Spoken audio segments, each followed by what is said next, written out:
pestisida itu kan racun. Ya masa iya, mohon maaf ya Bapak sekalian, saya sih kadang sedih lihat petani itu, masa iya tanaman diracuni. Sebenarnya racun itu yang dimaksud adalah untuk membunuh hamanya. Tapi kalau hamanya ada, kalau nggak ada, berarti tanaman dong. Makanya ngapain kita juga harus terlalu jor-joran menggunakan pestisida.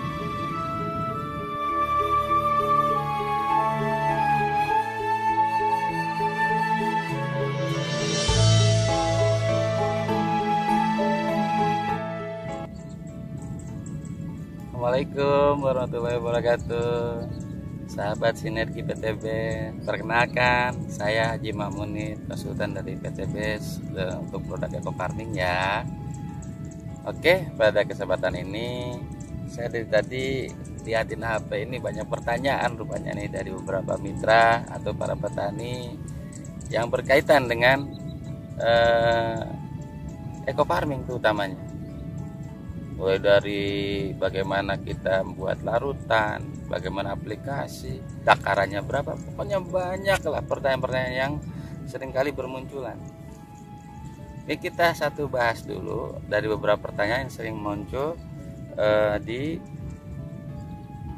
kita ya, di konsultan PTB ini.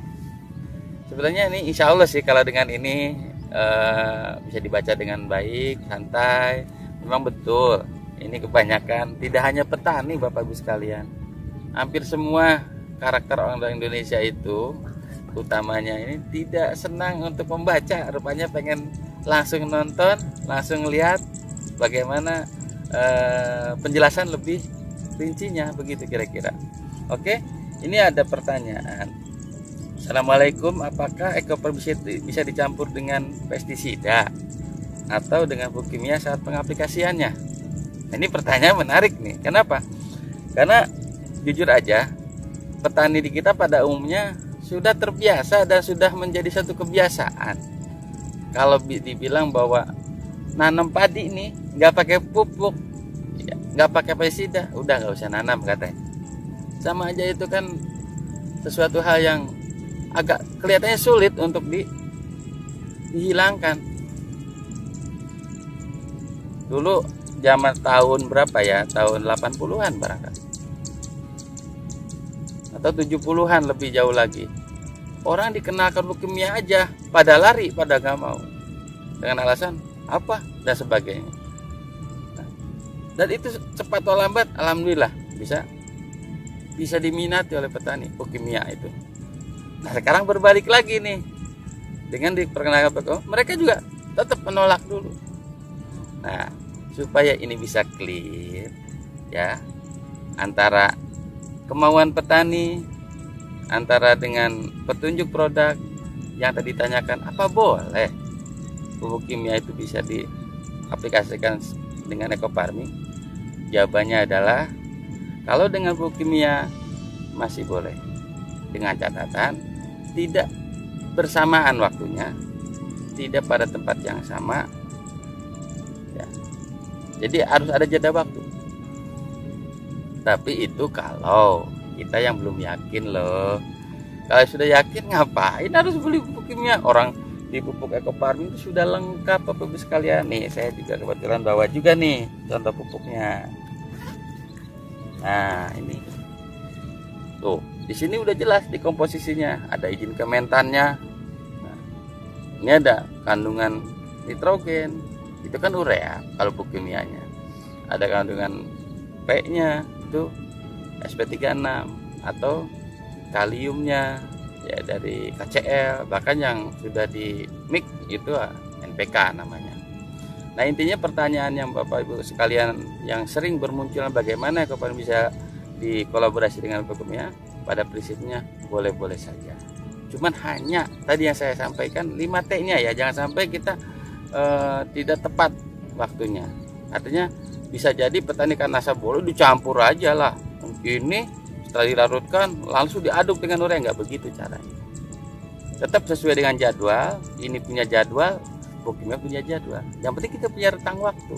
Nih pada umumnya nih petani kalau pupuk seperti ini rata-rata umur 10 hari untuk pupuk kimia. Paling cepatnya kadang-kadang yang rajin itu 7 hari. Nah, kita di sini pemupukan kedua berarti kan, dan pupuk pertamanya tadi di lahan sudah dilakukan. Nah, umumnya petani di awal sebelum melakukan penanaman jarang Pak, Bapak Ibu sekalian melakukan pemupukan dasar. Nah, ini masuk dong di pupuk dasar. Lalu yang kedua pada tengah-tengahnya pupuk kimia boleh, nanti dilanjut dengan pada umur 14 harinya atau 15 hari. Nanti ada pemupukan kedua biasanya petani itu untuk NPK-nya lah, misalnya kalau pertama urea biasanya. NPK biasanya pada umur 35 atau 30, 1 bulan lah. Nah, ini kan masuknya di umur katakanlah nanti umur 28 30. Nah, itu jangan sampai berbarengan aja Bapak Ibu sekalian. Kalau pupuk kimia itu tanggal 35 hari misalnya atau 30, ya kita harus menyesuaikan intinya. Kalau yang 30 hari berarti ini yang ditunda dulu ke paling tidak jeda waktunya sekitar 5 sampai 7 hari. Nah, pertanyaan yang berikutnya tadi kan udah jelas. Pupuk kimia no problem ya, tidak ada masalah. Cuman ya itu tadi lah yang namanya kita pakai pupuk kimia yang terjadi pemborosan. Artinya satu hal yang sudah ada di sini kenapa ditambahkan?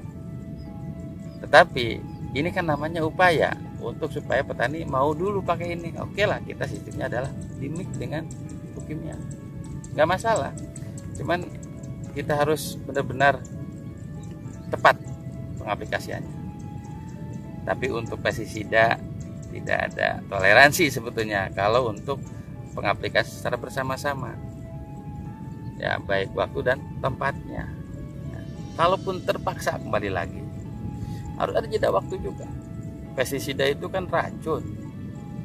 Ya masa iya, mohon maaf ya Bapak Ibu sekalian, saya sih kadang sedih ngelihat petani itu, masa iya tanaman diracuni. Sebenarnya racun itu yang dimaksud adalah untuk membunuh hamanya. Tapi kalau hamanya ada, kalau nggak ada berarti tanaman dong.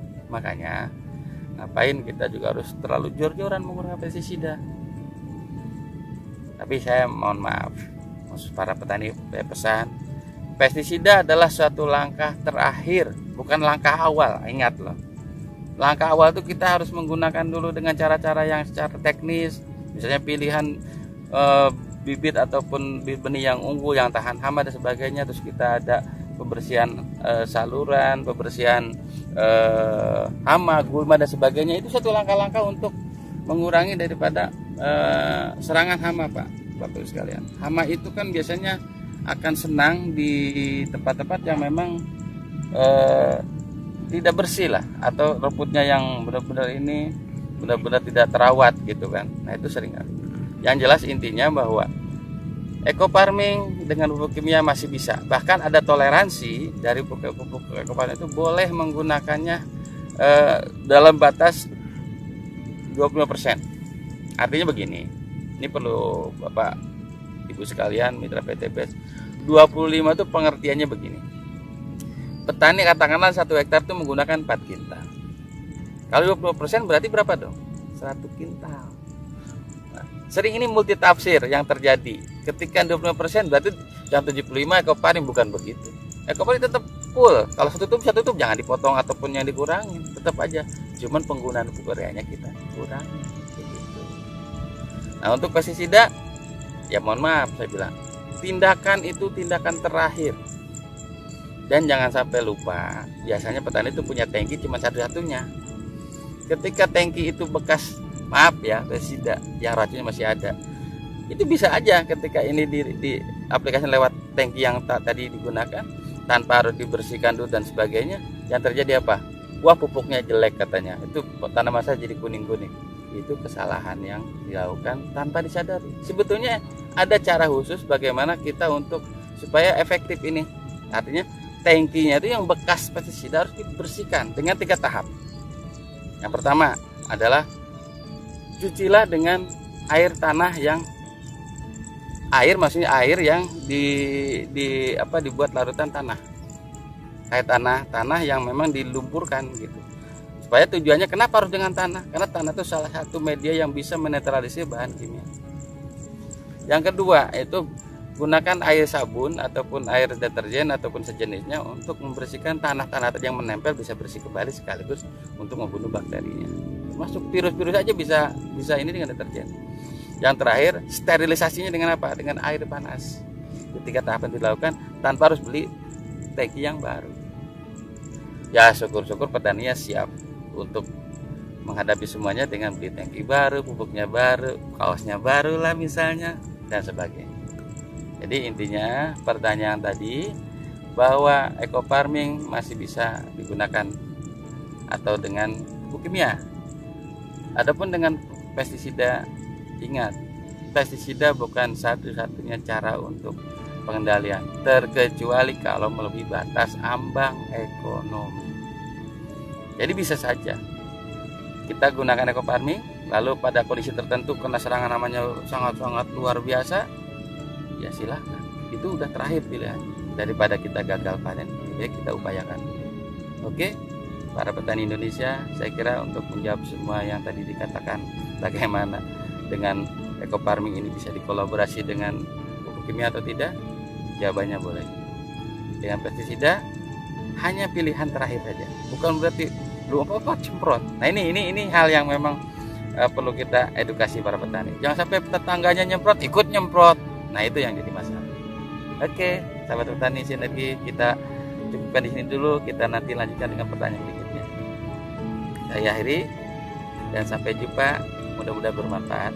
Salam petani cerdas, lahan subur, petani makmur. Assalamualaikum warahmatullahi wabarakatuh.